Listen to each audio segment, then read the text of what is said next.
এজন্য বাদান খুব গভীর মনোযোগ, রব্বুল কারীম বলেন ইয়া আইয়ুহাল্লাযীনা আমানু হাল আদুল্লুকুম আলা তিজারাতিন তুনজিকুম মিন আযাবিন আলীম।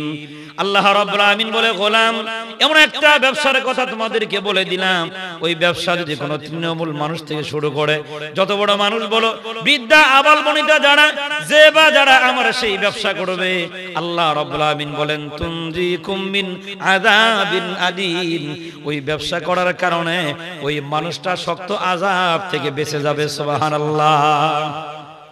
এখন আমরা রব্বুল কারীমকে জিজ্ঞাসা করলাম ব্যবসাটা কি, কিসের ব্যবসা? রব্বুল কারীম বলেন তুমিনুনা বিল্লাহি ওয়া রাসূলিহি ওয়া তুজাহিদুনা ফি সাবিলিল্লাহ।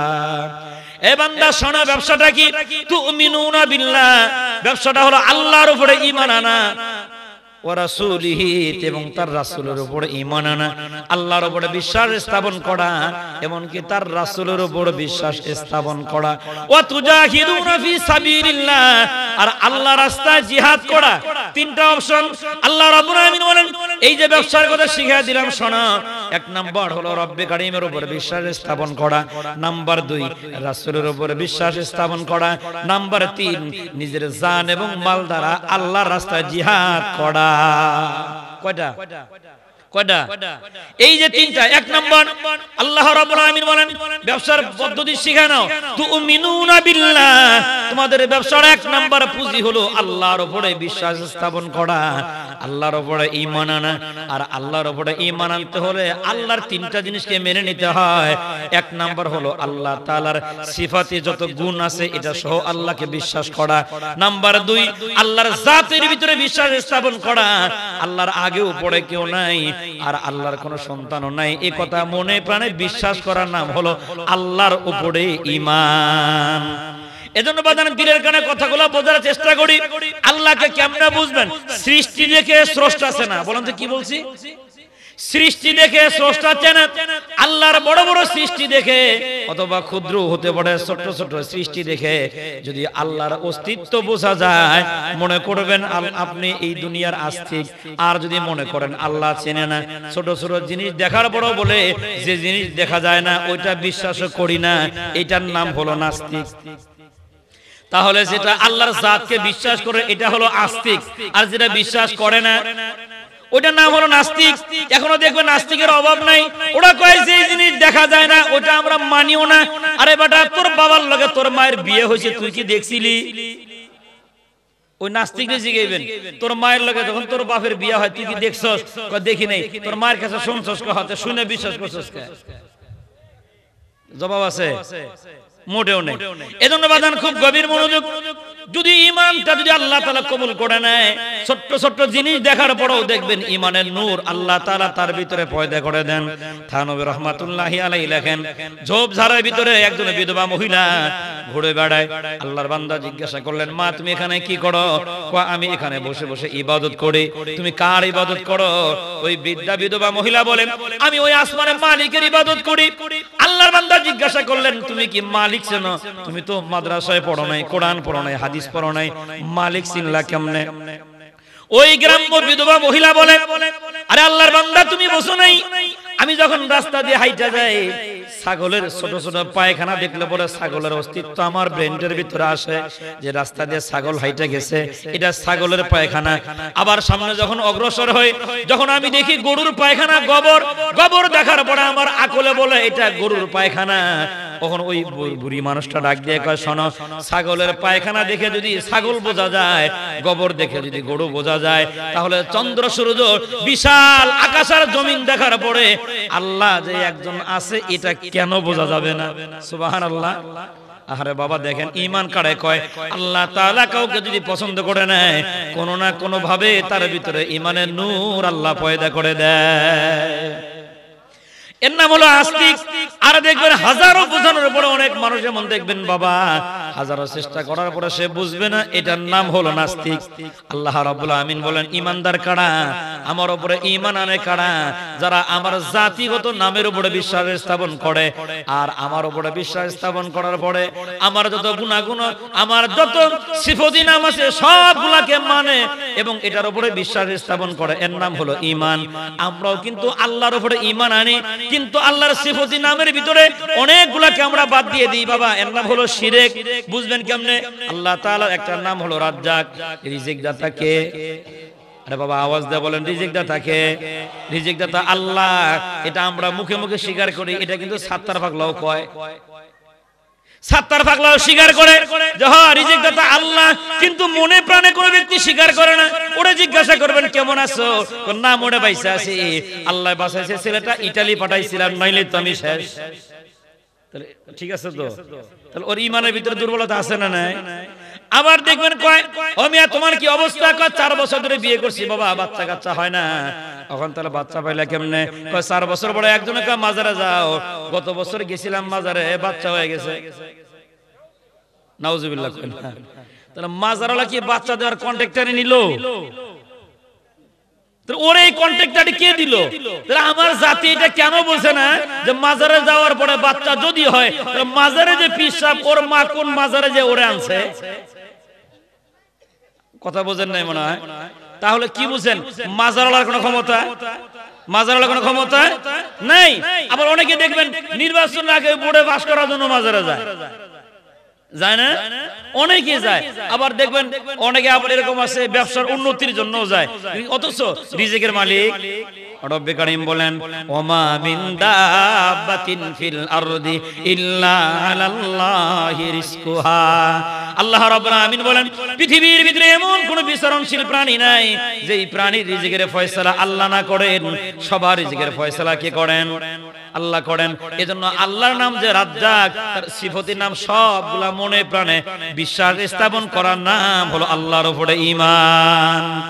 যদি আমরা মনে করি আল্লাহ আমাদের হায়াত দাতা, এটা বিপদে পড়ে স্বীকার করি বাবা, কিন্তু মনে প্রাণে কোনো ব্যক্তি আজ পর্যন্ত এই কথা স্বীকার করে না আমার হায়াতের মালিক, আমার মৃত্যুর মালিক, আমাকে বাঁচায় রাখার মালিক, মৃত্যুর পর আবার জিন্দা করার মালিকের নাম আল্লাহ রাব্বুল আমিন কালামে হাকিমের আরেকটা আয়াতে কারিমার ভিতরে বলেন কুল ইন্না সলাতি ওয়া নুসুকি ওয়া মাহইয়ায়া ওয়া মামাতি লিল্লাহি রাব্বিল আলামিন। আল্লাহ রাব্বুল আমিন বলে গোলাম বলো নিশ্চয় আমার নামাজ, আমার রোজা, আমার কুরবানি, আমার বেঁচে থাকা, আমার মরে যাওয়া সব কিছু কার জন্য? লিল্লাহি রাব্বিল আলামিন। এই সব কিছু বিশ্বের প্রতিপালক আল্লাহ রাব্বুল আলামিনের জন্য। এই কথা বলে যারা, তারা হলো আস্তিক, আর এটার উল্টা যারা, তারাই হলো নাস্তিক, যারা আল্লাহ মানে না। এরকম একজন নাস্তিকের সাথে ইমামে আজম আবু হানিফা রাহমাতুল্লাহি আলাইহির সাথে একটা বহসের ডেট হয়ে গেল। ইমামে আজম আবু হানিফা রাহমাতুল্লাহি আলাইহি বলেন আগামী এত তারিখে একটা ডেট দেওয়া হলো, ওই দিন তোমার সাথে বহস হবে, তুমিও আসবা আমিও আসবো। নির্ধারিত টাইমের অনেক পরে গেলেন ইমামে আজম, গেলেন অনেক পরে। ওই নাস্তিক দেখ দেখা তোমার সাথে কোনো বহস নাই, যে লোকের জবানের কোনো দাম নাই তার সাথে আবার বহস করে কেমনে? ইমামে আজম বলে দেখো কি জন্য দেরি হইলো, উপযুক্ত কারণ পাইলে তো মাইনা নিবা। কয় হা, আমি আসতেছিলাম, রাস্তার ভিতরে দেখলাম নদী, নদী বুঝেন তো, রাস্তার দেখলাম নদী, নদীর কিনারায় বসে পড়লাম, পারাপারের কোনো নৌকা নাই। হঠাৎ করে দেখি কোত্থেকে যেন একটা বিসি আসলো, বিসি ফাইটে একটা গাছ হয়ে গেল, গাছটা বড় হয়ে গেল, কোত্থেকে কড়া দেশা গাছটারে কাটলো, তক্তা বানায় নৌকা বানাইলো, কোনো তারকাটা ছাড়া মিস্ত্রি ছাড়া নৌকা হয়ে গেল, মাঝি ছাড়া ওই নৌকা দিয়ে আমি পার হয়ে এই পারে আসলাম, এই জন্য আসতে দেরি হয়েছে। এখন নাস্তিকে কয় আরে কিসের বহস, তোমার তো মাথার তার ছিঁড়া। কয় কেমন করে একটা বিচি থেকে একটা গাছ হইতে পারে, ওই গাছ আবার একা একে মোটা হয়ে যাইতে পারে, মুহূর্তের ভিতরে আবার কোত্থেকে কড়াতি আইসা তক্তা বানায়া নৌকা বানায়া মাঝি ছাড়া তোমাকে পার করে দিতে পারে কেমনে? এবার আল্লাহর পয়গম্বরের একেবারে খাস রহমতের একজন উম্মত ইমামে আজম বলেন মিয়া শোনো, যদি একটা গাছ অটোমেটিক একাকি তক্তা না হইয়া নৌকা না হইয়া মাঝি ছাড়া পার করতে না পারে, তাহলে বিশাল আকাশ আর জমিন কি করে হলো? সুবহানাল্লাহ। এইবার নাস্তিক বুঝে ফেলছে, নাস্তিক ডাক দেখো ইমামে আজম বুঝে ফেলেছি, এইভাবে আমারে কেউ বুঝায় নাই। একাকি কোন গাছ যদি ফাইটা তক্তা না হয়ে নৌকা হইতে না পারে, সারা গোটা পৃথিবী এমনি হতে পারে না। অবশ্যই একজন পালন কর্তা আছে, তার নাম আল্লাহ। এজন্য এই কথার উপরে বিশ্বাস স্থাপন করে যারা দুনিয়ার আস্তিক হলো তারা, আর এটার সাথে উল্টা মারে যারা নাস্তিক হলো তারা। এজন্য ব্যবসার কথা আল্লাহ শিখাচ্ছেন। ব্যবসার জন্য এক নাম্বার পুঁজি আল্লাহ দিয়ে দিলেন, তুমিনুনা বিল্লাহ। এক নাম্বার পুঁজি হলো আল্লাহর উপরে বিশ্বাস স্থাপন করা। আমার হায়াতের মালিক, আমার বাচ্চা দেওয়ার মালিক, আমার মৃত্যুর মালিক, মৃত্যুর পর আবার জিন্দা করার মালিক কেবলমাত্র একজন, কি নাম? এর নাম হলো আল্লাহর উপরে ঈমান, আল্লাহর উপরে বিশ্বাস স্থাপন করা। এরপরে আল্লাহ রাব্বুল আলামিন বলেন, তুমিনুনা বিল্লাহি ওয়া রাসূলিহি। আমার উপরে বিশ্বাস করলেই হবে না, আমার রাসূলের উপরেও বিশ্বাস স্থাপন করা। কার উপরে? এখন রাসূলের উপরে বিশ্বাস স্থাপন এটা আবার কি জিনিস? আল্লাহ নবী তার নবুয়তের জীবদ্দশায় আগে এবং পরে যা বলছেন, আমার বুঝা আসলেও তা সত্য, না আসলেও তা সত্য, এটা মনে প্রাণে মাইনা নেওয়ার নাম হলো রাসূলের উপরে ঈমান। আল্লাহর উপরে ঈমান আনছেন কিন্তু রাসূলের উপরে ঈমান আনেন নাই, লোকটাকে কি মুমিন বলা যাবে? মুমিন বলা যাবে? যাবে না। আল্লাহ নবী বলেন, ক্বালান নবী সাল্লাল্লাহু আলাইহি ওয়াসাল্লাম, লা ইউমিনু আহাদুকুম হাত্তা আকুনা হাব্বা ইলাইহি মিন ওয়ালিদিহি ওয়া ওয়ালাদিহি ওয়ান নাসি আজমাইন। আল্লাহ নবী বলেন, কোন ব্যক্তি ততক্ষণ পর্যন্ত ঈমানদার হতে পারবে না যতক্ষণ পর্যন্ত আমি নবীর মুহাব্বত তার বাবার চাইতে, তার মায়ের চাইতে, এমনকি তামাম পৃথিবীর সকল মানুষের চাইতে আমি নবীর মুহাব্বত বেশি না হবে, ততক্ষণ পর্যন্ত কোন ব্যক্তি মুমিন হইতে পারবে না।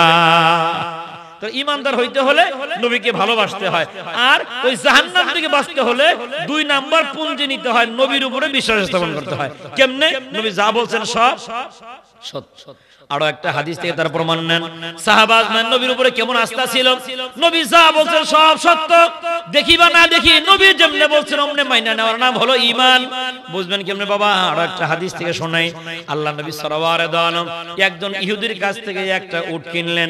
উট কেনার পরে কিছুটা টাকা পয়সা দিরহাম দেওয়ার পরে বলে, এ বেটা বাকিটা বাড়ি গিয়ে দিব, সামনের দিকে চলো। ইহুদি বেচারা সামনের দিকে রওনা হয়, আল্লাহ নবীও সামনের দিকে রওনা হচ্ছেন। অনেকটা রাস্তা যাওয়ার পরে সাহাবাদের বিশাল বড় একটা মজমা দেখার পরে এই ইহুদি ডাক দেখে, সাহাবাদের তোমরা কি কেউ উট কিনবা? আল্লাহ নবী বলেন, ও মিয়া, উট তো আমি কিনলাম, কয়েক দিরহাম তোমাকে দিয়ে দিলাম, বাকি দিরহাম বাড়ি যা তোমারে দেওয়ার কথা, আমি তো উটটা কিনে নিয়েছি।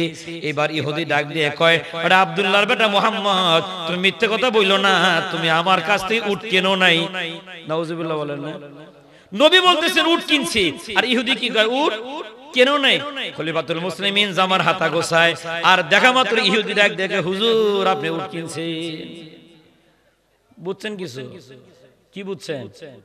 ভয় পেয়ে গেছে, ওমর তখন আমার সাইজ করবো। হ্যাঁ, ইহুদি কয় উট কিনছেন। আল্লাহ নবী ডাক দিয়ে বলেন, ওমর ক্ষমতার গরমে লাঠির জোরে মানুষকে দিন বুঝানোর জন্য আল্লাহ দুনিয়ায় আমাকে পাঠায় নাই। আমাকে কেন পাঠাইছে জানো? বুইস্তুলি উতাম্মিমা মাকারিমাল আখলাক। আমি দুনিয়াতে এসেছি আমার চরিত্র দিয়া মানুষকে দিন বুঝাইতে, মারামারি করে না, চরিত্র দিয়া দিন বুঝাইতে আল্লাহ আমাকে দুনিয়া পাঠাইছেন। খামোশ, ওরে ভয় দেখায়ও না, বসে পড়ছে। ইহুদি আবার দাঁড়ায়, আপনি উট কিনেন নাই। বুঝতেছেন? মানে ওমর দাঁড়াইলে কি কয় উট কিনছেন, আর বয়ে বললেই কেনেন নেই। আল্লাহর হাবিব সাল্লাল্লাহু আলাইহি ওয়াসাল্লাম বলেন, এ মিয়া তুমি মিথ্যাবাদী, তুমি মিথ্যে কথা বলো কেন? এবার ইহুদি পাইল সুযোগ, কয় তাহলে আপনি একটা অপশন আপনার সামনে বাকি আছে, যদি আপনি উট কিনেছেন সাক্ষী যদি সামনে হাজির করতে পারেন মাইনা নিলাম, আর সাক্ষী না থাকলে প্রমাণিত হবে আপনি উট কিনেন নাই। আল্লাহ নবী বলেন, আমি যে উট কিনেছি সাক্ষী তো আছে, কয় দেন সাক্ষী। আল্লাহ নবী বলেন, আমার এক নাম্বার সাক্ষী আমার আল্লাহ, দুই নাম্বার সাক্ষী রহমতের ফেরেশতারা। ইহুদি কয় যে জিনিস দেখা যায় না আমি ওই সাক্ষীও মানি না, আমি ওই যে আল্লাহ এই সাক্ষী মেনে নিলাম। আপনি বলছেন রহমতের ফেরেশতারাও সাক্ষী, রহমতের ফেরেশতা দেখাও যায় না, আমি ওই সাক্ষীও মানি না। খলিফাতুল মুসলিমিন আবার দাঁড়ায় গেছেন, ওমর নবীজি একবার শুধু অনুমতি দেন, একটা সাক্ষীও লাগবে না, ও তো মানবো, ওর বাপেও মানবো। আল্লাহ নবী বলেন, ওমর আবার খামোশ হয়ে যাও, ওরে ধমক দিও না। খলিফাতুল মুসলিমিন বসে বললেন, কিচ্ছু না বলে আল্লাহর হাবিব বললেন, মিয়া দ্বিতীয় নাম্বার সাক্ষী যদি না মানো তাহলে তো আমি মিথ্যে প্রমাণিত হই। আল্লাহ নবী সাল্লাল্লাহু আলাইহি আলম নবী সোজা আকাশের দিকে তাকায় আছেন। বাজান বুঝে থাকলে বলবেন কোন নবী আকাশের দিকে তাকায় আছেন এই মুহূর্তের ভিতরে কেউ না জানলেও জানতেছেন কি? আল্লাহ নবী বিশ্ব নবী মুহূর্তের ভিতরে কি চাইতেছেন, আল্লাহর হাবিবের মনের ভিতরে কি বেদনা, দুনিয়ার কেউ না জানলেও কে জানে? আল্লাহ রাব্বুল আমিন ঠিকই জেনেছেন। আল্লাহ রাব্বুল আমিন জিবরাইলকে বলেন, জিবরাইল তাকায় দেখ কোন নবী আকাশের দিকে তাকায় আছে। বন্ধুর মনের ভিতরে বড় বেদনা, আমার পয়গম্বর উট কিনে আনছেন, আমার সাক্ষী ওটা মাইনা নিছে। জিবরাইল এ তাড়াতাড়ি যা আমার বন্ধুর চোখের পানি মুছে ফেল, এটা আমার বলো ভালোবাসার উম্মত। সুবহানাল্লাহ, এটা আমার ভালোবাসার গোলাম। আল্লাহ রাব্বুল আমিন বলেন, আমার পয়গম্বরকে সান্ত্বনা দিয়ে বলো পয়গম্বর মনের ভিতরে যেন কষ্ট না নেয়। আমি আল্লাহ আমার পয়গম্বরকে ভুলি নাই, বাকি ফয়সালাটা আমি আল্লাহ সামনে করার ব্যবস্থা করতেছি। সুবহানাল্লাহ। আল্লাহ রাব্বুল আমিন খুশি হয়ে জিবরাইলকে বলে, জিবরাইল তাকায়া দেখ এমন একজন মানুষ আকাশের দিকে তাকায়া সাক্ষীর অভাবে চেহারাটা মলিন করে আছে। ওরে জিবরাইল তুই জানোস না আমার এই বন্ধু যখন তার মায়ের পেটের ভিতরে ছিল আমি আল্লাহ বন্ধুর ভালোবাসায় তখনও আমি আল্লাহ তারে ভুলি নেই। সুবহানাল্লাহ। বাজান খুব দিলের কানে কথাগুলো বুঝি। এই জমিনের ভিতরে যতগুলা নবী আল্লাহ বানাইছেন প্রত্যেকটা নবী এই পৃথিবীতে আসার পরে তাদের বক্তব্য ছিল ক্বালা ইন্নী আবদুল্লাহ আতানিয়াল কিতাব ওয়া জাআলানি নবিয়্যা। কেউ জন্ম নিয়ে বলছেন আমি আল্লাহর বান্দা, আমাকে কিতাব দিয়ে তোমাদের জন্য নবী বানায়া পাঠানো হয়েছে। তাহলে তারা জন্ম নেওয়ার পরে নিজেরা স্বীকার করেন আল্লাহ আমাকে নবী বানায়া পাঠায় দিবেন। আর আমার আপনার নবীর ব্যাপারে আল্লাহর নবী বলেন ওয়া কুনতু নাবিয়্যান ওয়া আদামু বাইনাল মাই ওয়াত তিন। আমি মুহাম্মদ তখনও আল্লাহর আদালতে নবী ছিলাম যখন আদম ছিল পানি আর মাটির ভিতরে। সুবহানাল্লাহ। এজন্য আল্লাহ রাব্বুল আমিন সান্ত্বনা দিয়ে বলে জিবরাইল যেই বন্ধু সাক্ষীর অভাবে আসমানের দিকে তাকায় আছে, বন্ধুর মনের ভিতরে বড় বেদনা, বন্ধু ভাবতেছে আমি আল্লাহ আমার বন্ধুরে ভুলে গেছি। সান্ত্বনা দিয়ে বন্ধুরে ভুলি নাই, বন্ধু যখন তার মায়ের পেটে তখনও আমি আল্লাহ তারে ভুলি নাই। সুবহানাল্লাহ। বুঝবেন কেমনে বাবা? সিরাতের গ্রহণযোগ্য একটা কিতাবের নাম হলো মাওয়াহিদুল দুনিয়া। কিতাবের নাম নবীজির মা আমেনা রাদিয়াল্লাহু তাআলা আনহা থেকে দাওয়াত। ভাই কষ্ট হইতেছে? কষ্ট হলো আমার কিছু করার নাই। রাতের বাজে 3টা, আবার কবে দেরি করে আইছেন কে? আমি সবার আগে আইছি, কিন্তু এটা আমার বাড়ি মনে করেন, এটা আমার কি বাড়ি। এজন্য আমি এসে মানে সব মুরব্বি আইতেছে যাইতেছে, আমি আর কিছু কইতেছি না। পরে লাস্টে এসে বললাম ভাই আর কত, হয়তো আয়া পড়ছে এর পরে আপনি। আলহামদুলিল্লাহ সবাই মুরব্বি, বয়সে আমি সবার ছোট, এজন্য আমি সবার লাস্টে পড়ে গেছি। মুরব্বিরা বিদেশে সব ঘুমায় গেছে। আলহামদুলিল্লাহ আমরা এখনো জিন্দা। আপনারা আছেন তো জিন্দা? চলবে আর কিছুক্ষণ সময় দিবেন তো ইনশাআল্লাহ? কোন ইনশাআল্লাহ? ইনশাআল্লাহ। আল্লাহ যেন তৌফিক দান করেন, বলে আমিন। দেখেন আমি আপনাকে বুঝাইতে চাইতেছি নবী তার মায়ের পেটে তখনও আল্লাহর সাথে নবীর সম্পর্ক ভালো না খারাপ? ভালো। সিরাতের কিতাব মাওয়াহিদুল দুনিয়া কিতাবে আছে আল্লাহর নবীজির মা আমেনা থেকে দাওয়াত। মা আমেনা বলেন আমার বিরুদ্ধে আমার নামে নালিশ দায়ের করে দেয়া হলো আমার শ্বশুরের কাছে, মানে নবীজির দাদার কাছে বিচার দায়ের করা হলো। কিসের বিচার? নবীজির দাদা ছিলেন তদানীন্তন সময়ের আরবের একজন এলাট পার্সন, অর্থাৎ নেতৃত্ব স্থানীয় ব্যক্তিদের ভিতরে অন্যতম একজন, মানে মাতাব্বর। মাতাব্বর পর্যন্ত মাতাব্বর। এই বেচারা বিচার আচার করে আইন করে দিছে স্বামী মারা যাওয়ার পরে সুগন্ধি ব্যবহার করা নিষেধ। শুনতেছেন আমার কথা? আইন গোটা আরবে চলতেছে। হঠাৎ করে মানুষের বিচার দিল, আপনি আইন করছেন ভালো কথা, কিন্তু আপনি কি খবর জানেন এই যে আপনার পুত্রবধূ, আপনার ছেলে তো মরে গেছে, আপনার পুত্রবধূ গায়ে সুগন্ধি লাগায়। বিশ্ব নবী সরওয়ারে দো আলমের দাদা তার পুত্রবধূকে ডাক দেয়া বলে বৌমা তুমি কি আমাকে লজ্জায় ফেলাইতে চাও? আমি এই আরবের এলাট পার্সন ব্যক্তিদের ভিতরে অন্যতম একজন। ও বৌমা তুমি বড় আশ্চর্যজনক কাজ করে ফেললা। আমি নিজে আইন করে দিলাম স্বামী মারা যাওয়ার পরে সুগন্ধি ব্যবহার করা নিষিদ্ধ, তুমি কেন গায়ের ভিতরে সুগন্ধি লাগাও? নবীজির মা বলেন আমার শ্বশুর মশাইয়ের সামনে আমি দাঁড়ায় দাঁড়ায় চোখের পানি ছাড়লাম আর বললাম আব্বাজান আমার দেহের ভিতর থেকে এই সুগন্ধি ব্যবহার হয় না, আমার দেহের ভিতরে কোনো সুগন্ধি লাগানো লাগে না, সুগন্ধি আমার গায়ে না, সুগন্ধি আমার পেটের ভিতরে। সুবহানাল্লাহ কি দিলে থেকে কইছেন বাবা? রাত গভীর, ওই নবীর মুহাব্বতের কানে শুনে থাকেন, কাজে লাগবে বাবা। আল্লাহ নবীর মা বলেন আব্বা জান আপনিও ভালো করে শুনে রাখেন, সুগন্ধি আমার গায়ে লাগাইতে হয় না। এই বাচ্চাটা যেই দিন থেকে আমার পেটের ভিতরে চলে আসছে, আমি যতবার জমিনের উপরে থুতু ফেলাই, আমার থুতু না শুকানো পর্যন্ত আমার থুতু দিয়া মেশকের সুঘ্রাণ পাওয়া যায়। আল্লাহ রাব্বুল আলামিন জিবরাইলকে বলে তাকায় দেখ, সাক্ষীর অভাবে আমার পয়গম্বর মনটা মলিন করে আকাশের দিকে তাকায় আছে, চোখের কোণার ভিতরে পানি। ওরে জিবরাইল তাড়াতাড়ি যা, আমার পয়গম্বরকে সান্ত্বনা দিয়া খুজায়মা নামক সাহাবী দেখ বাজারে যায়, ওরে বাজার করা বন্ধ করে দিয়ে তাড়াতাড়ি আমার বন্ধুর সামনে হাজির করে দি। গপ্প শোনাইতেছি না হাদিস? হ্যাঁ, ভালো করে বুঝছেন। মুসলমান খুব গভীর মনোযোগ। জিবরাইল জমিনে নেমে গেলেন, খুজায়মা নামক সাহাবী বাজারের দিকে রওনা হয়। জিবরাইল ডাকতে বলে খুজায়মা যাচ্ছ কোথায়? কয় বাজারে, একটু পড়ে যাও, আল্লাহ নবীর সাথে একটু সাক্ষাৎ করে যাও। খুজায়মা রাদিয়াল্লাহু তাআলা আল্লাহ নবীর সামনে দাঁড়ায় গেলেন।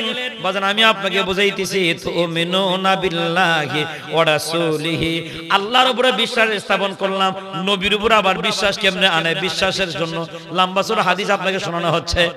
আল্লাহ নবীর সামনে খুজায়মা নামক সাহাবী দাঁড়ায় বলতেছেন, ইয়া রাসূলুল্লাহ, ইয়া হাবিবাল্লাহ, আপনার চেহারাটা মলিন কেন? আল্লাহ নবী একদা বলে, খুজায়মা একজন সাক্ষীর অভাবে মিথ্যাবাদী প্রমাণিত হয়ে যাচ্ছি। আমি যে বিশ্ব নবী, আমার কোনো দলিল লাগে নাই, কিন্তু আজকে ইহুদির কাছ থেকে উট কিনে নিলাম, একজন সাক্ষীর অভাবে আমি মিথ্যে প্রমাণিত হচ্ছি। খুজায়মা বলে, কিসের সাক্ষী? আল্লাহ নবী বলেন, খুজায়মা এই যে দেখো উটটা দাঁড়ানো, এটা আমি ইহুদির কাছ থেকে কিনে আনছি, ওরে কয়েকটা দিরহাম দিয়ে দিলাম, বাকি টাকা বাড়ি গিয়ে দেওয়ার কথা, কিন্তু ইহুদি এখন মাঝপথে আইসা বলতেছে আমি উটটা কিনি নাই, এখন আবার সাক্ষীও চায়। আমি বললাম সাক্ষী আমার আল্লাহ, দুই নাম্বার সাক্ষী রহমতের ফেরেশতারা। এবার খুজায়মা ডাক দিয়ে কয়, হুজুর ইহুদির সিদ্ধান্তটা কি? ইহুদির সিদ্ধান্ত হলো আল্লাহ সাক্ষী মাইনা নিছে, কিন্তু রহমতের ফেরেশতা দেখাও যায় না, ওই সাক্ষীটা সে মানেও না, এখন একজন সাক্ষীর আমার প্রয়োজন। এবার খুজায়মা রাদিয়াল্লাহু তাআলা লাভ দিয়ে বলেন, ওগো নবীজি আমি খুজায়মা সাক্ষী দিলাম আপনি উট কিনছেন। শাফিঈ রোজে সাসাওয়া কা ফতিবে আম্বিয়া, শাফিঈ হাউজুল ওয়াজন লে খোদা রোজে আতীত। ও মিয়া ঈমান কারে কয়, নবীর উপরে বিশ্বাস কারে কয়? খুজায়মা সাক্ষী দিলেন আপনি উট কিনছেন, উট কেনার সময় কি খুজায়মা ছিল? কথা বলেন, ছিল? ছিল না, কিন্তু সাক্ষী দিয়ে দিলেন নবীজি আপনি উট কিনেছেন। আল্লাহ নবী ডাকদা বলে, খুজায়মা মিথ্যে সাক্ষী দিও না, আমি যখন উট কিনলাম তুমি আমার কাছে ছিল না, লোক মারফতেও তুমি শোনো নাই, আর এখন আইসা তুমি সাক্ষী কেন দিলা? হাদিস শরীফে পাওয়া যায়, খুজায়মা লাভ দিয়ে দাঁড়ায় বলেন, আল্লাহি বিল্লাহি লিল্লাহি তাল্লাহি, কয়েকটা কসম খাওয়ার পরে খুজায়মা বলে, ওগো নবীজি এতগুলা কসম খায়া বললাম, আপনি নবী যা বলছেন তা সত্য। দিল থেকে কইছেন সুবহানাল্লাহ? না দেখেই কসম খায়। আল্লাহ নবী ডাকতে বলেন, ওমর কোথায়? খেজুর গাছের শুকনা ডাল আনো।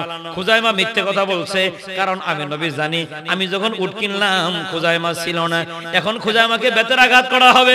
খেজুর গাছের শুকনা লাঠি আল্লাহ নবীর হাতে নেওয়ার পরে খুজায়মা রাদিয়াল্লাহু তাআলা আনহু দাঁড়ায় বলেন, ওগো নবীজি মারলে আপনি মারতে পারেন, 1000 বার যদি মরে যাই, 1000 বার জিন্দা হওয়ার পরও 1000 বার বলবো নবী আপনি সত্যবাদী। ওগো নবীজি যতবার জিন্দা হব ততবার বলবো আপনি উট কিনছেন, আপনি নবী মিথ্যে কথা বলেন না। আল্লাহ নবীর একদা বলে, খুজায়মা তুই তোর ঈমানের দাবিতে এত শক্তি কেন? তুমি আর এত দাবিতে তুমি নিজেকে এত কন্ট্রোলে রাখলা কেমনে? বুঝি নাই। খুজায়মা রাদিয়াল্লাহু তাআলা বলে, হুজুর একটু সময় দিলে লম্বা বক্তব্য দেই। নবী আমার কয় দিয়ে দিলাম, বক্তব্য দাও। এবার খুজায়মা দাঁড়ায় কয়, হুজুর আমি মুসলমান হইছি কিনা? হ্যাঁ তুমি মুসলমান। আমি আল্লাহর উপরে ঈমান আনছি কিনা? নবী আমার বলে, হ্যাঁ তুমি আল্লাহর উপরে ঈমান আনছো। খুজায়মা রাদিয়াল্লাহু তাআলা বলেন, ওগো নবীজি আমি আল্লাহর উপরে ঈমান আনার পরে যেই মাত্র আপনার উপরে ঈমান আনলাম, আপনি যেই দিন বলছেন কবরের ভিতরে আযাব হবে, আমি কি কবরের আযাব দেখে ঈমান আনছি না আপনার কথায়? আল্লাহ নবী সাল্লাল্লাহু আলাইহি ওয়াসাল্লাম বলেন, আরে খুজায়মা তুমি কবরের আযাব দেখে ঈমান আনো নাই, আমি নবীর কথায় তুমি কবরের আযাবের উপরে ঈমান আনছো। খুজায়মা আবার দাঁড়ায় বলে, ওগো নবীজি আপনি যেই দিন জান্নাত জাহান্নামের বয়ান শোনাইলেন, আমি কি জান্নাত জাহান্নাম দেখে ঈমান আনছিলাম না শুধু আপনার কথায় ঈমান আনছি। নবী বলে তুমি জান্নাত দেখো নাই, তুমি জাহান্নামও দেখো নাই, তুমি আমার কথায় তুমি ঈমান এনেছো। এবারে খুজাইমা চিৎকার করে বলে ওগো নবীজি, যেই নবীর কথায় আমি কবর আযাব না দেখা ঈমান আনতে পারি, যেই নবীর কথায় জান্নাত জাহান্নাম না দেখা ঈমান আনতে পারি, তাহলে ওই নবীর কথায় সামান্য উটের ব্যাপারে কেন ঈমান আনতে পারি না? সুবহানাল্লাহ সুবহানাল্লাহ।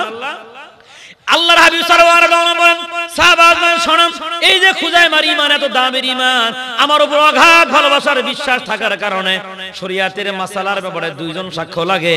আজকের পরে থেকে আমার খুজাইমা একা যদি সাক্ষী দেয়, আর কোন সাক্ষী তোমরা খুঁজো না। আজকের পরে থেকে খুজাইমার একজনের সাক্ষী আমি দুইজনের সমান সমান করে দিলাম। এইটার নাম হলো নবীর উপরও বিশ্বাস স্থাপন করা। আর আজকে আমাদের তো নবীর উপর আস্থা নাই। অনেকে আস্থা আছে ঠিক আছে, কিন্তু নবীর সুন্নতের কথা বলে তার মাথা ব্যথা করে। আজকে যারা নবীর সুন্নতের কথা বলে, নবীর সেই আনিত দ্বীনের কথা বলে, তারা আজকে বাড়ির ভাত খাইতে পারে না, এদেরকে জোর করে রাস্তা দিয়ে ধরে জেলখানায় ভাত খাওয়ায় দেওয়া হয়।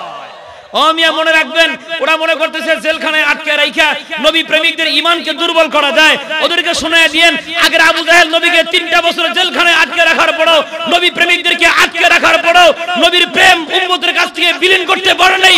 আজকের নব্য আবু জাহেল তোমরাও শুনে রাখো, নবীর যেই সমস্ত উম্মতদেরকে কারারুদ্ধ করে জেলখানায় রাখতেছো, মাসের পরে মাস, বছরের পরে বছর থাকলেও ঈমান থেকে ঈমান হারা করা সম্ভব হবে না, ঈমান থেকে সম্ভব হবে না।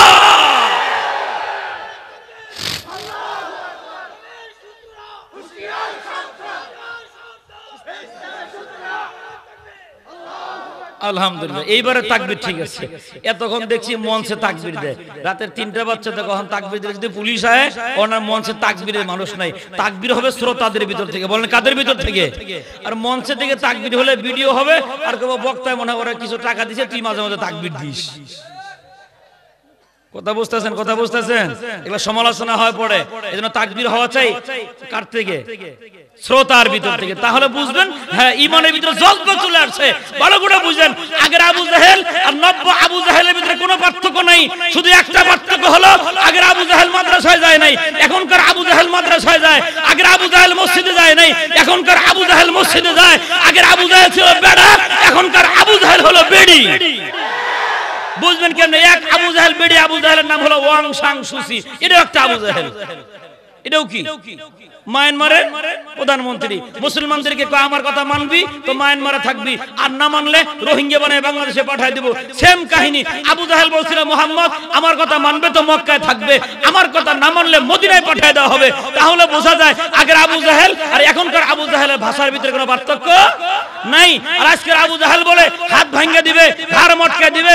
আর অনেকে বলে খেলা হবে, আমরাও বলি বেটা খেলা হবে।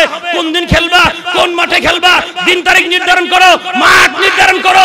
পুলিশ র্যাব সেনাবাহিনী ছাড়া মাঠে নাই বা দেখবে তা 5 মিনিটে বাংলা আবার স্বাধীন হবে, আবার স্বাধীন হবে ইনশাআল্লাহ।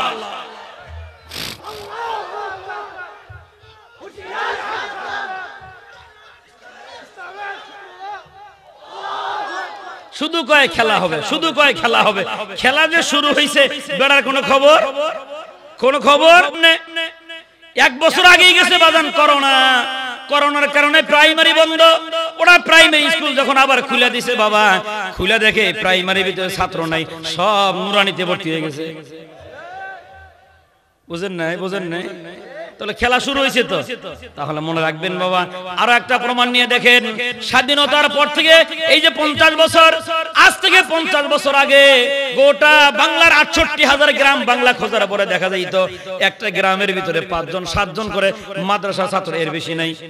এই যে হুজুর যখন পড়ছে, মনে করেন যখন দাওড়া পাস করছে বাবা, ওই গ্রামের ভিতরে হাতে গোনা সর্বোচ্চ 20 জন, এর চেয়ে বেশি আরো কম, আরো কম, ধরেন 10 জন 5 জন।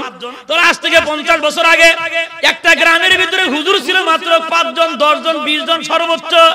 আর বাবা আগামীকাল আপনি গোটা এলাকার ভিতরে 68,000 গ্রাম বাংলা খুঁজে দেখেন, ওই গ্রামে যদি 100টা বাড়ি থাকে বাবা, কমপক্ষে 80টা বাড়িতে মাদ্রাসার ছাত্র। তা তাহলে কি বুঝলেন? আমরা চিল্লাই না, আমরা বলি না খেলা হবে, ওরকম 2 নম্বর কথা আমরা বলি না। আমরা কর্মী তৈরি করতেছি বেটা।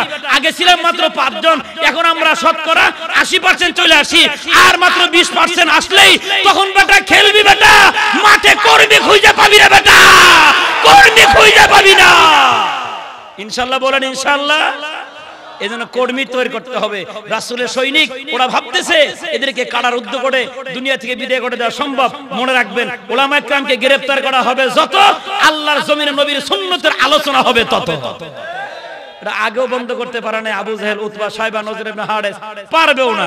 তবে মনে রাখবেন, যারা ঈমান আনে আল্লাহর উপরে, যারা ঈমান আনে রাসূলদের উপরে, ঈমান আনার পরেই তাদের উপরে জুলুমের স্টিম রুলার চালায় দেওয়া হয়। অতীতের ইতিহাস এটাই প্রমাণ করে। এখন আমি সময়ের অভাবে বলতে পারতেছি না, রাত গভীর হওয়ার কারণে। আরো চলবে? আরে আল্লাহ এই আবেগগুলো কবুল করো, আমিন বলেন আমিন ইনশাআল্লাহ। তো আমি ছাড়তাছি না, আমার পরে আরো আছে কিনা জানি না, তবে আপনাদের ধৈর্য আছে যতক্ষণ আমি চিল্লাইতে থাকবো ততক্ষণ আজকে ইনশাআল্লাহ আছে, ধৈর্য আছে।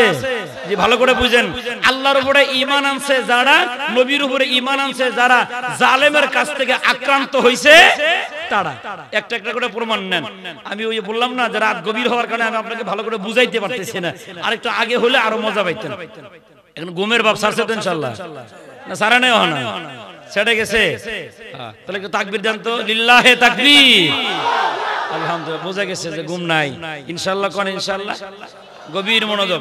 ফিরাউন যে আমলের সরকার, ওই আমলে যারা মুসা আলাইহিস সালামের কালামা পড়ছে, আল্লাহর পয়গম্বরের কালামা পড়ে আল্লাহর উপরে আস্থাভাজন ছিল যারা, ফিরাউনের আক্রমণের শিকার হইছে তারা। একটু বুঝে থাকলে বলেন তো, ফিরাউন সফল না পয়গম্বর সফল? এই তো বুঝা ফেলাইছেন। কেন? রব্বে কারীম নিজে বলেন, আলাম নারাউ কাম হালাকনা ক্বাবলাহুম মিনাল কুরুনি আদনাহুম ইলাইহিম লা ইয়ারজিউন। আল্লাহ রাব্বুল আলামিন বলেন, ওরা কি দেখে না, ওরা কি জানে না, ঈমান আনার কারণে, আমি আল্লাহর উপর আস্থাভাজন হওয়ার কারণে, রাসূলের উপর ঈমান আনার অপরাধে ওই মুমিনদেরকে আক্রমণ করেছে যারা, আমি আল্লাহ তাআলা অতীতের জামানায় অনেক জাতিকে ধ্বংস করে দিছি, তারা আর তোমাদের মাঝে ফেরত আসবে না। গেল। এরপরে নমরুদ, এরপরে প্লেয়ার কারা?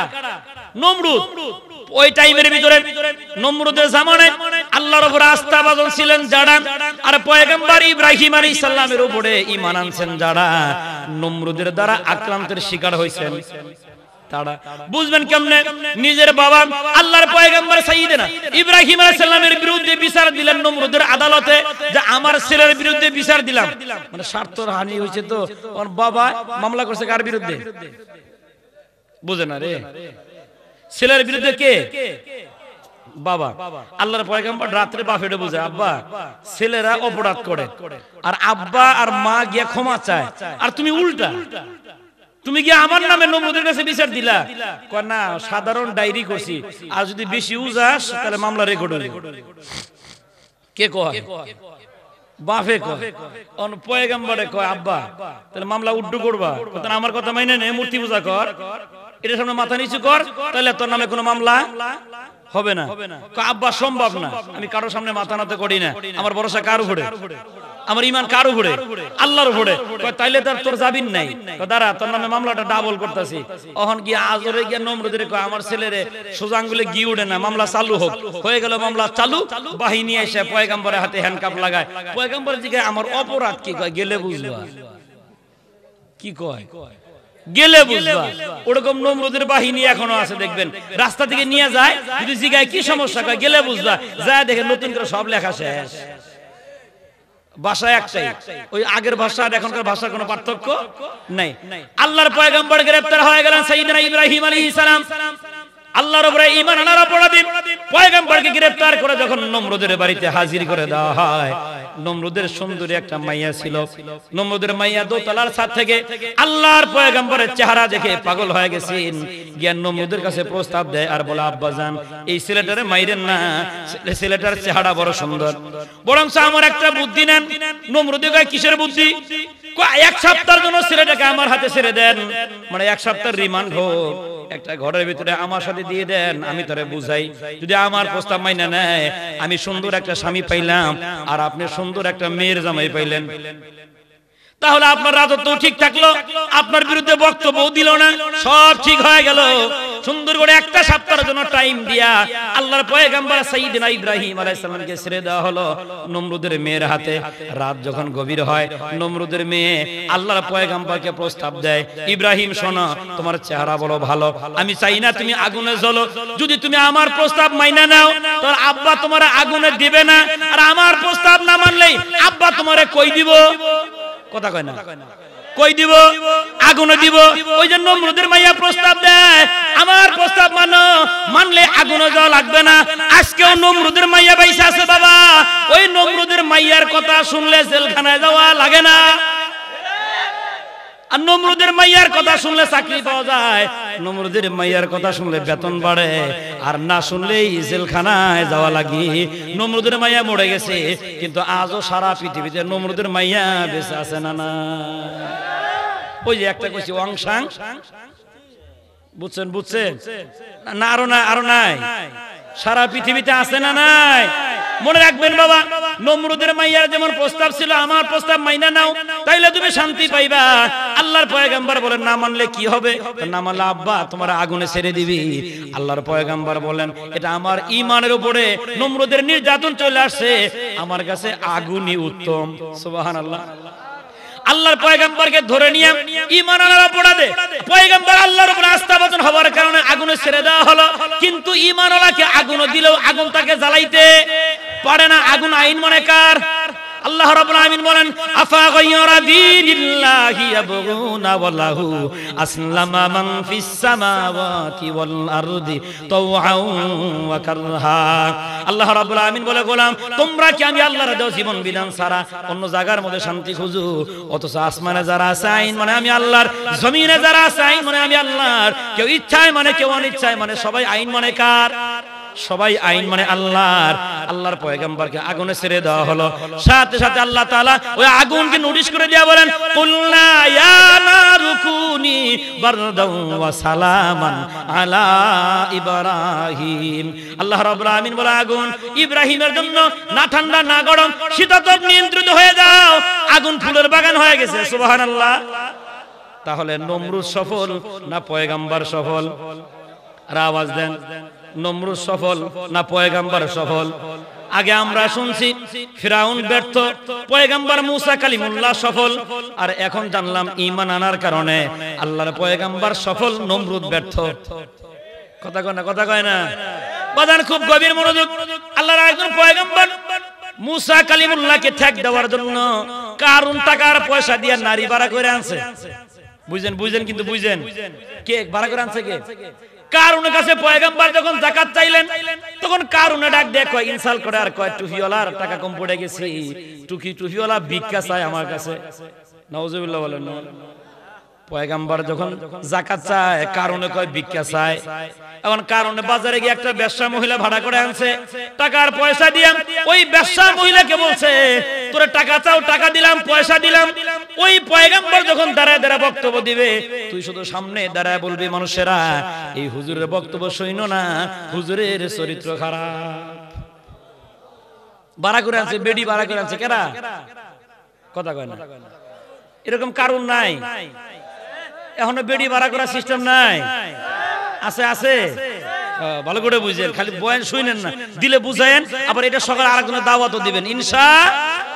কারণ ব্যবসা মহিলা ভাড়া করে আনার পরে বিশাল বড় মজমার ভিতরে আল্লাহর পয়গম্বর বয়ান করেন, ওই বেডি গিয়ে মাঝখানে বসে পড়ছে। কারণও পিছন থেকে কয়, উঠ। বেডি তো আর উঠে না। তখন বেডি যখন বারবার ঠেলা দেওয়ার পরও না উঠে, কারণ ধাক্কা দিয়ে উঠে দেওয়ার পরে বেডি চিৎকার করে বলে, শোনো আমি উঠি নাই, কারণ আমারে ধাক্কা দিয়ে তুলছে। সুবহানাল্লাহ বলেন না? ওই বেডির জবান কে খুলে দিবেন? তাহলে ওই বেডি কি কয়, আমি উঠি নাই, কারণ আমারে ধাক্কা দিয়ে তুলছে। আজকের বেডিও কয়দিন পরেই কইব, আমি বলি নাই, আমারে বলাইছে। শুধু সময়ের অপেক্ষা। রব্বে কারীম বলেন, তিলকাল আইয়ামি নুদাবিলুহা বাইনান নাস, দিনগুলা মানুষের ভিতরে আমি আল্লাহ পরিবর্তন করে দেই। শুধু অপেক্ষা করেন, দিন পরিষ্কার হবে। রাত যত গভীর হয়, সুবি সাদিক তত কাছে আসে, ঠিক কি না? বুঝেন কথা, বুঝেন? হ্যাঁ, তাহলে রাত যত গভীর হয়, সুবি সাদিক তত কাছে চলে আসে।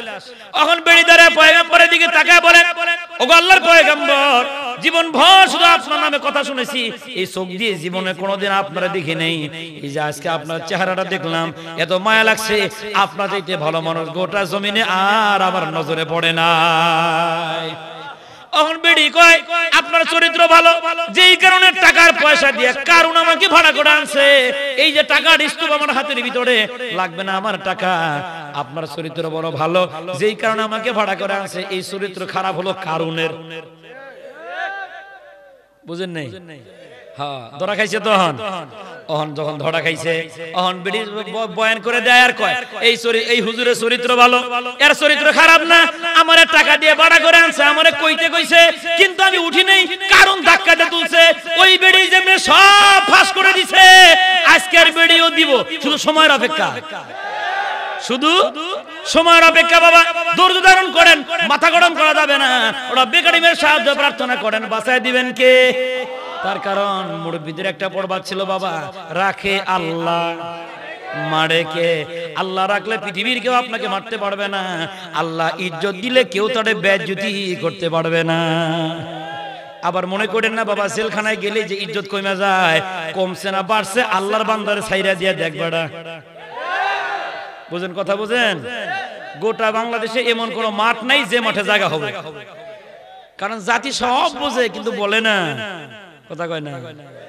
এজন্য বাজান আমি যে কথাটা বুঝাইতেছিলাম, পুঁজি কিসের পুঁজি? ওই যে ব্যবসার পুঁজি। তুমিনুনা বিল্লাহি ওয়া রাসূলিহি ওয়া তুজাহিদুনা ফি সাবিলিল্লাহ। শোনো, ব্যবসার পুঁজি নিয়ে নাও, আল্লাহর উপরে বিশ্বাস স্থাপন করা, নবীর উপরে বিশ্বাস স্থাপন করা। তবে মনে রাখবা, আল্লাহর উপরে ঈমান আনলে, নবীর উপরে বিশ্বাস স্থাপন করলে তোমাদের উপরে জুলুমের স্টিম রুলার চালায় দেওয়া হবে। যদি ধৈর্য ধারণ করতে পারো, আমি আল্লাহ তোমাদের সাহায্যকারী হয়ে যাই। আছে কোথায়? কোরআনে হাকিমের আয়াতে কারিমা আল্লাহ রাব্বুল আমিন বলেন, ইন্নাল্লাযীনা ক্বালু রাব্বুনাল্লাহু সুম্মাস্তাকামু তাতানাজ্জালু আলাইহিমুল মালাইকাতু আল্লা তাখাফু ওয়া লা তাহজানু ওয়া আবশিরু বিল জান্নাহ। আল্লাহ রাব্বুল আমিন বলেন, নিশ্চয় যারা বলে ইন্নাল্লাযীনা ক্বালু রাব্বুনাল্লাহ, নিশ্চয় যারা বলে আল্লাহ আমার রব, জুলুমের স্টিম রুলার চলার পর যদি ইস্তেকামত থাকে, ঈমান থেকে যদি পদস্খলন যদি বান্দারা যদি না হয়, আল্লাহ রাব্বুল আমিন বলেন, তাতানাজ্জালু আলাইহিমুল মালাইকা, আমার ওই বান্দা বান্দিকে হেফাজত করার জন্য আসমান থেকে আমি আল্লাহ তাআলা কাতারে কাতারে ফেরেশতা পাঠিয়ে দিই। যেমনটা আল্লাহ পাঠিয়ে দিয়েছিলেন আসিয়ার জন্য। কার জন্য? আসিয়ার জন্য। আসিয়া ঈমান আনছিলেন কার উপরে? কথা বলেন, কার উপরে? আল্লাহর উপরে। সহ্য করতে পারে নাই কারা? ফিরাউন। কে পারে নাই? ফিরাউন সহ্য করতে পারে নাই, যার কারণে যখন তাকে হত্যা করা হচ্ছে, পেড়াক মেরে যখন তাবুক করা হচ্ছে, গা কাইটে যখন লবণ লাগায় দেওয়া হচ্ছে, তখন দোয়া করতেছে, মালিক আমার ঈমানের উপর অটল রাখো, আর আমাকে জান্নাতের পাশে তোমার কাছে একটা ঘর বানায় দাও। দোয়া কবুল করলেন কি? আল্লাহ রাব্বুল আমিন বলে, জিবরাইল তাকায় দেখ, মুখে বলছে আমি রব, ঈমানটাও তার বড় দামের ঈমান, হতাশা হয় নাই, আমার উপর আস্থাও রাখছে। এ জিবরাইল তাড়াতাড়ি যা, রহমতের ফেরেশতা পাঠিয়ে দিলাম, আর জান্নাতের নাজ নিয়ামত নিয়া আসিয়ার সামনে ধর, আর আসিয়ার দেখায় দে, তুমি হতাশ হইও না, জানটা বের হইতে দেরি হবে, তোমার জান্নাত পাইতে দেরি হবে না। কারণ তোমার পুঁজি হলো আল্লাহর উপরে ঈমান। কার উপরে ঈমান? আল্লাহর উপরে ঈমান, নবীর উপরেও ঈমান। এই যে জান্নাতে যাওয়ার পুঁজি, জাহান্নাম থেকে বাঁচার হলো পুঁজি। আল্লাহ রাব্বুল আমিন বলেন, তুমিনুনা বিল্লাহ, আল্লাহর উপরে আস্থা রাখা, ওয়া রাসূলিহি, তার রাসূলের উপরেও বিশ্বাস স্থাপন করা, এরপরে ওয়া তুজাহিদুনা ফি সাবিলিল্লাহ, আর আল্লাহর রাস্তায় জান এবং মাল দিয়ে যুদ্ধ করা। তিন নাম্বারটা আরো দামের, আর তিন নাম্বারটার ফজিলতও অনেক বেশি। সুবহানাল্লাহ, সুবহানাল্লাহ। দামও বেশি, ফজিলতও বেশি। কেমনে? গভীর মনোযোগ। আল্লাহ রাব্বুল আমিন বলেন, এই দুনিয়া থেকে মানুষ যারা মরে যায়, যারা বিদায় নেয়, বিদায় নেওয়ার পরে ওই মানুষগুলো আল্লাহ তাআলার কাছে বেশি পছন্দনীয়, যে মানুষগুলা দিন কায়েমের জন্য রক্ত জমিনে ঝরায়। এই জন্য বাবা, যারা রক্ত ঝরায় এদেরকে আমরা শহীদ বলি। আর শহীদদেরকে গোসল দেওয়া হয় না কেন? বমাহাশর গর খোদা পুরসিদ বগু ইয়ান্দার জওয়াবেও শহীদে খঞ্জরে ইশকাত গওয়াহিয়া কাফন দারাম। সুবহানাল্লাহ। শহীদদের কোনোদিন গোসল দেওয়া হয় না। শহীদের রক্ত ফোঁটা নিয়ে যেইভাবে দুনিয়াতে তারা শেষ নিঃশ্বাসটা বের হয়ে গেছে, এইভাবে আল্লাহ তাআলা হাসরের মাঠে তারা উঠাইবেন। শহীদের ব্যাপারে কোনো সাক্ষী প্রমাণ লাগবে না, ওই শহীদের রক্ত ফোঁটায় দাঁড়ায় বলবে, ওগো মালিক, তুমি বলেছিলা জাহান্নাম থেকে বাঁচার পুঞ্জি 3 নাম্বারটা ছিল জান এবং মাল দ্বারা তোমার রাস্তায় জিহাদ করা। তোমার এই বান্দা জান এবং মাল দ্বারা জিহাদ করতে গিয়া রক্ত জমিনে ঢেলে দিছে। ওগো মালিক, এই লোকের হিসাব নিও না। এজন্য 1000 বছর পরও যদি শহীদদের লাশ পাওয়া যায়, এদের রক্ত কোনোদিন শুকায় না। সুবহানাল্লাহ বলেন না। আর একটা হাদিস থেকে তার প্রমাণ পাওয়া যায়, বদর যুদ্ধ থেকে সাহাবাজমান যখন ফেরত আসতেছিলেন, বাবা বদর যুদ্ধ থেকে সাহাবাজমান যখন মদিনার দিকে রওনা হয়, এদের পিছন থেকে একজন সাহাবীকে গ্রেফতার করে নেওয়া হলো, তার নাম খুবাইব রাদিয়াল্লাহু তাআলা। কাফেরেরা আল্লাহর নবীর এই সাহাবী খুবাইবকে গ্রেফতার করে একটা জেলখানায় ঢুকিয়ে রাখলো। যখন খাবারের প্রয়োজন হয়, মদ এবং সুরের গোশত আল্লাহর বান্দাকে খাবার দেওয়া হয়, কিন্তু আল্লাহর বান্দা কিছুই খায় না। এবারে জল্লাদে জিগে, খাও না কেন? না খাইলে বাঁচবা কেমনে? আল্লাহ নবীর সাহাবী বলে, শোনো, এটা খাবার আমার জন্য হারাম, খাবারে কোনো টেনশন করা লাগে না, আমার খাবারের ফয়সালা করে দেন আমার আসমানের মালিক। কে দেয়? গভীর মনোযোগ। ওই জেলখানার ভিতরে একটা বিধবা মহিলা ছিল, নাম তার ফাতেমা। ওই ফাতেমা নামক রমণী দৌড়ে আসার পরে বলে, আরে জল্লাদ, ওর ব্যাপারে তোমরা জানো না? আমি লক্ষ্য করে দেখি আল্লাহর এই বান্দারা যখন ক্ষুধা লাগে, খাবার যখন প্রয়োজন হয়, 2 রাকাত করে নামাজ পড়ে ডানে বামে সালাম ফিরায়, আর বিনা মৌসুমের খাবার কে যেন তারা যায় নামাজের সামনে দিয়ে যায়। কে দেয়? কে দেয়? রব্বে কারীম বলেন, ওমা মিন দাবাতিন ফিল আরদি ইল্লা আলাল্লাহি রিজকুহা। পৃথিবীতে এমন কোন বিচরণশীল প্রাণী নাই যার রিজিকের ব্যবস্থা কে না করেন। কে দেয়? আল্লাহ দেন। এইভাবে কাইটে গেল বাবা 40 দিন। খুবাইব রাদিয়াল্লাহু তাআলা কারারুদ্ধ হয়ে আছেন ঘরের ভিতরে। 40 দিন পরে জল্লাদ এসে একটা কাগজ দিয়ে কয়, খুবাইব, আগামী কাল তোমাকে শুলে চড়ায় দেওয়া হবে। বাজান, আমি আপনাকে বুঝাইতেছি, ওই জাহান্নাম থেকে বাঁচার পুঞ্জি যদি কারো হাতে থাকে, এই লোকটা দিন কায়েমের জন্য শহীদ হলেও আল্লাহ তাআলা তার রক্ত বৃথা দেয় না। সুবহানাল্লাহ। 40 দিন পরে খুবাইবকে শুলে চড়ায় দেওয়া হলো। শুলে চড়ায় দেওয়ার পরে শুলের ভিতরে ঝুলায় রাখা হলো 40 দিন। জিবরাইল গিয়ে আল্লাহর নবীকে বললেন, ওগো নবীজি, আপনার সাহাবীর নাম হলো খুবাইব। 40টা দিন ধরে জেলখানা থেকে বের করার পরে শুলে চড়ায় দেওয়ার পরে আবার 40 দিন ঝুলায় রাখছে। এই 40 দিনের ভিতরে বৃষ্টিতে ভেজে, রোদ আসলে পরে শুকায়। ওগো নবীজি, 1-2জন সাহাবীরে পাঠান, লাশটা যেন নামায় নিয়ে আসে। গপ্প শোনাইতেছেন না হাদিস, বুখারী মুসলিম শরীফের হাদিস। সাহাবাজমানদের ভিতরে 10 জন তৈরি হয়ে গেলেন। 10 জন সাহাবী দ্রুত গতিতে ঘোড়া চালায়া খুবাইবের লাশটা নামাইলেন। নামানোর পরে খুবাইবের লাশ একটা ঘোড়ার উপরে সওয়ার করায়া একজন ঘোড়া চালান, আর একজন পিছন থেকে খুবাইবকে ধরে আসেন। ঘোড়া যখন চালাচ্ছে, এক ঘোড়ার উপরে 3 জন মানুষ। ঘোড়ার বোঝাটা বড় ভারী হয়ে গেছে বাবা। এই ভারী বোঝা হওয়ার কারণে ঘোড়া চিৎকার করে যখন কাঁদতেছিল, ওদের ঘুম ভেঙে গেল। ঘুম ভাঙার পরে দেখে খুবাইবের লাশটা শুলের ভিতরে নাই। আরে বাবা, গেল কোথায়? ওই যে ঘোড়ার আওয়াজ, মনে হয় মুসলমানেরা নিয়ে গেল। পিছে পিছে রওনা হচ্ছে খুবাইবের লাশ নেওয়ার জন্য। ওরাও পিছে পিছে আক্রমণ করে গিয়ে দেখে মুসলমানেরা লাশটা নামায় নিয়ে যায়। মুসলমানেরা বলে, আমরা 10 জন সাহাবী চিন্তায় পড়ে গেলাম, এখন খুবাইবরে যদি নিয়ে যাই আমরাও গ্রেফতার হওয়ার সম্ভাবনা আছে। এখন বিপদে পড়ে গেলাম, খুবাইবকেও নিয়ে যাওয়া লাগে, আবার খুবাইবকে আমরা যদি নিয়ে যাই আমরাও গ্রেফতার হওয়ার ভয়। 10 জন সাহাবী বলেন, খুবাইবের লাশটা ঘোড়া থেকে জমিনে নামাইলাম, আমরা হাতে ধরে খুবাইবকে নামাই। তখনও 40 দিন পরে খুবাইব শহীদের লাশের রক্ত আমাদের হাতে রঞ্জিত হয়। শহীদের রক্ত শুকায় না। সুবহানাল্লাহ বলেন। ওই 10 জন সাহাবী বলেন, আমরা দেখি খুবাইবের গা থেকে টপ টপ করে তাজা রক্ত বের হচ্ছে। তখন আমরা বুঝলাম, আল্লাহ রাস্তায় শহীদ হলে তাদের রক্ত কোনোদিন জমিনে খায় না। দলিল পাইছেন? এজন্য বাজান, জাহান্নাম থেকে বাঁচার পুঞ্জি হলো আল্লাহর উপরে আস্থা আনা, নবীর উপরে আস্থা আনা। 3 নাম্বার জান এবং মাল দ্বারা আল্লাহর রাস্তায় জিহাদ করা। কিন্তু এই 3টা গুণান্বিত হয় যারা দুনিয়াতে লাঞ্ছনা আর গঞ্জনার শিকার হয় তারা। এদেরকে মানুষ বুঝতেই চায় না। কিন্তু মনে রাখবেন, যার ভিতরে আল্লাহর ভয় আছে, যার ভিতরে নবীর উপর আস্থা আছে, যার ভিতরে জিহাদি স্পিরিট আছে, এই লোকটার ওজন তারা বোঝে না। এরা মনে করে এটা মাইরা ফেলালেই মনে হয় শেষ। ওরা জানে না আল্লাহর জমিনে একটা মুজাহিদকে হত্যা করার পর আরো হাজারো মুজাহিদ আল্লাহ তৈরি করে দেয়। কিন্তু ওরা এটার খবর বোঝে না যে কেমনে এটা বোঝার জন্য আর একটা দৃষ্টান্ত দেই, যদি আপনাদের কষ্ট না হয়। কষ্ট হয় না তো?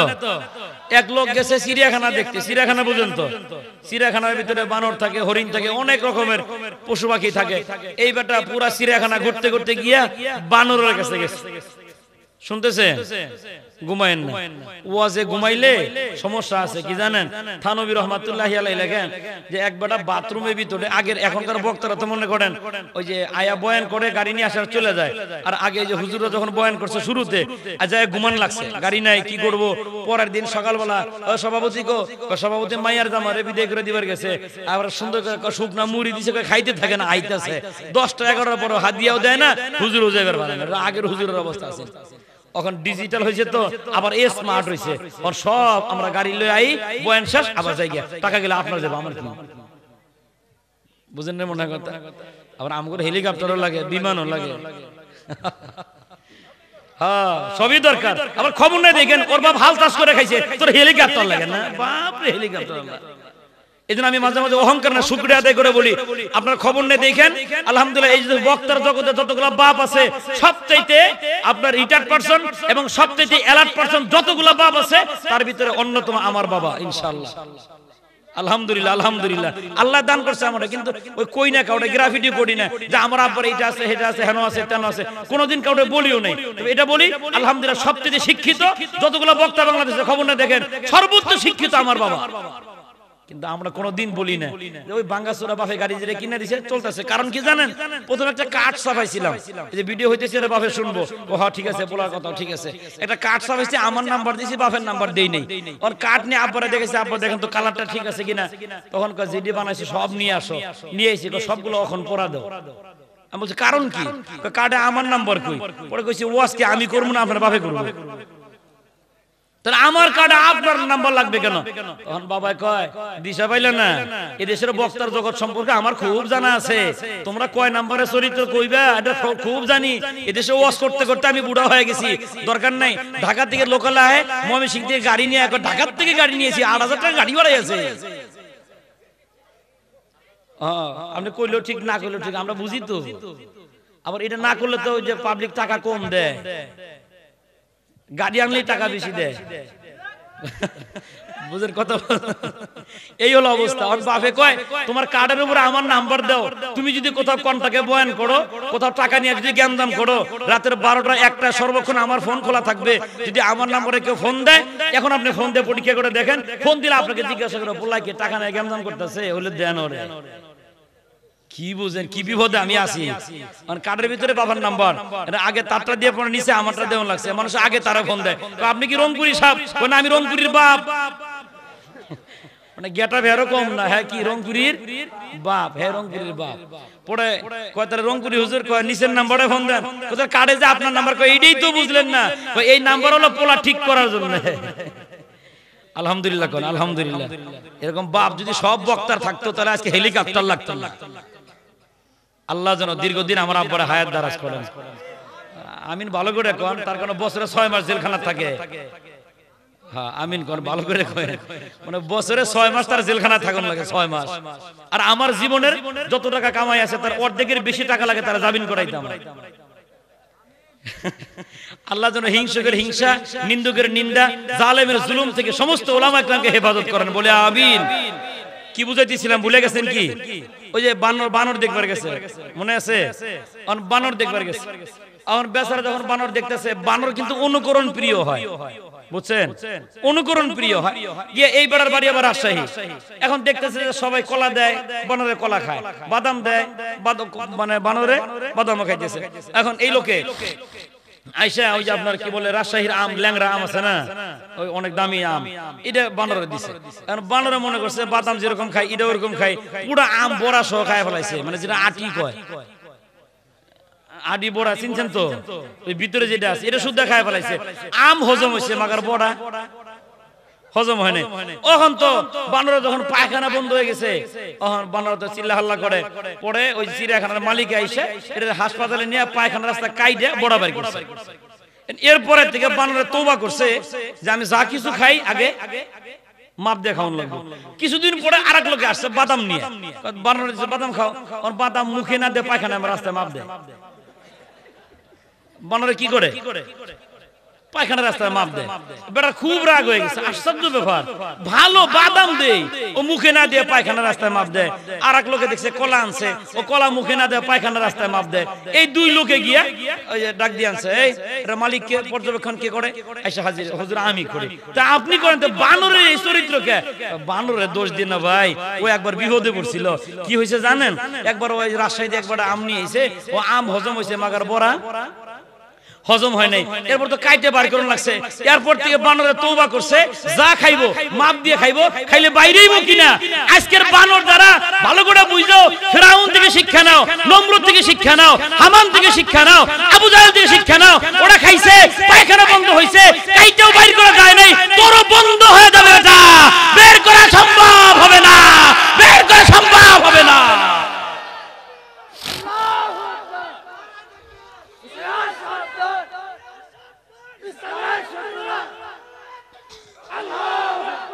এটা আমি আমার ভাষায় বলি, বোঝে না, কামের ভাও খালি কয়, বেতন ভাই বোঝেন নাই মনে হয়।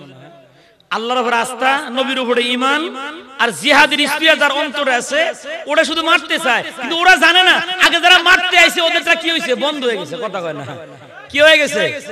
মুসলমান খুব গভীর মনোযোগ। রব্বি কারীম বলেন, তুমিনুনা বিল্লাহি ওয়া রাসূলিহি ওয়া তুজাহিদুনা ফি সাবিলিল্লাহ।